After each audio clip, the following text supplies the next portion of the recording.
It's now been 2 years since Amanda Berry and Gina DeJesus were held captive in Ariel Castro's Cleveland house of horrors. Trapped for more than a decade, the pair have opened up about their survival in a new book called A Memoir of Survival in Cleveland.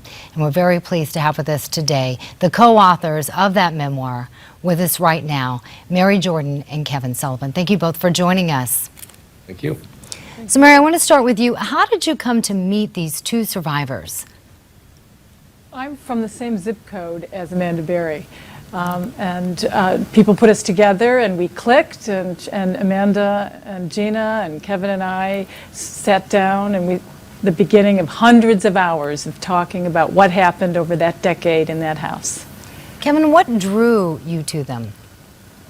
They're just remarkable young people, and the strength, I think for me, seeing the incredible, extraordinary strength that can be inside just ordinary people who find themselves in these crazy situations was really inspiring. And Gina and Amanda, the more you get to know them, the more you realize that they are really tough. And the way they overcame, and the cleverness and the ways that they kind of combated him, the strategies that they used to ultimately win this fight against Ariel Castro were just remarkable.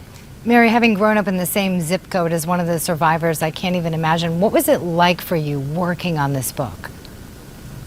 Well, some of it was heartbreaking, but ultimately, I think the triumph of the human spirit, it was not just day after day of monotonous, locked without light, chained to a radiator, but they didn't have very much food.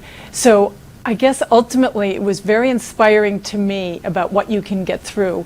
A lot of people have terrible things to get through, and the good news here is that you can kind of put your mind in a place, I'm going to win this. I'm going to get through this. I'm going to outlast him.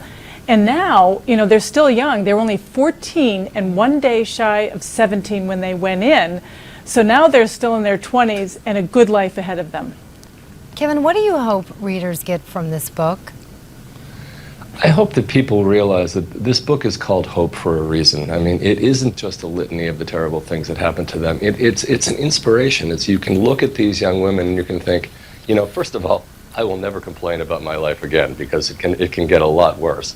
But also the idea that these women were able to do what they did, to just find that courage, to find that strength and resilience inside themselves. I hope people come away from this being truly inspired by what people can accomplish.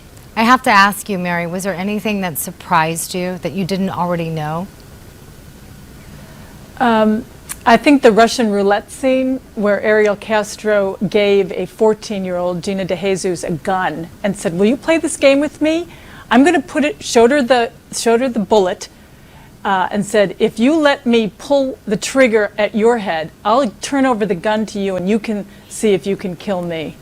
And the day that Gina told us that really was pretty jaw-dropping. I bet. Well, we look forward to reading the book. Mary Jordan and Kevin Sullivan, thank you both for joining us here on Newsmax. Thank you. And again, the book is called Hope, A Memoir of Survival in Cleveland.